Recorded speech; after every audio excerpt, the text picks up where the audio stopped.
Cameroun, Issa Chiroma Bakary lance un ultimatum de 48 heures pour la libération des détenus. Après une éclipse médiatique de plusieurs jours, Issa Bakary Chiroma, désigné comme le deuxième homme de l'élection présidentielle du 12 octobre 2025, a rompu le silence dans un coup d'éclat. L'opposant a diffusé une vidéo au ton incendiaire sur ses plateformes sociales le dimanche 9 novembre. Et dans cet enregistrement audiovisuel, l'ancien allié du régime devenu son contempteur le plus viril lance un ultimatum retentissant à l'endroit des autorités camerounaises. Elles ont 48 heures chrono pour ordonner la libération immédiate et sans condition de tous les individus interpellés dans la vague de répression post-électorale. Le message est un véritable réquisitoire. Issa Chiroma Bakary y fustige avec une violence verbale rare ce qu'il nomme le gangstérisme d'État et le terrorisme d'État, ciblant directement le pouvoir en place. Écoutons Issa Chiroma Bakary.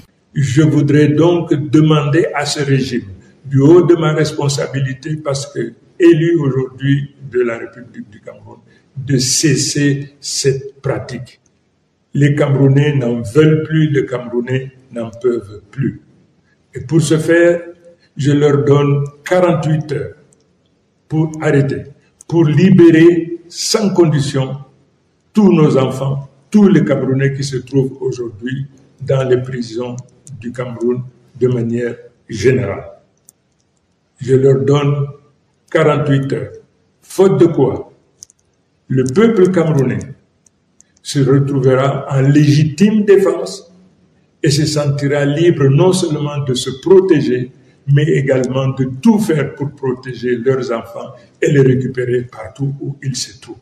Avant cette réapparition, le leader du Front pour le Salut National du Cameroun, FSNC, avait déjà marqué les esprits en appelant à des journées villes mortes, largement observées notamment dans la partie septentrionale du pays, en signe de contestation frontale des résultats. Faute de ce soutien, l'ancien ministre refait surface avec un discours de reconquête, affirmant avec force sa détermination à reprendre le pouvoir, qu'il accuse Paul Biya et le RDPC d'avoir confisqué après plus de 40 ans de règne. APRA, Agence Presse Radio et Audio.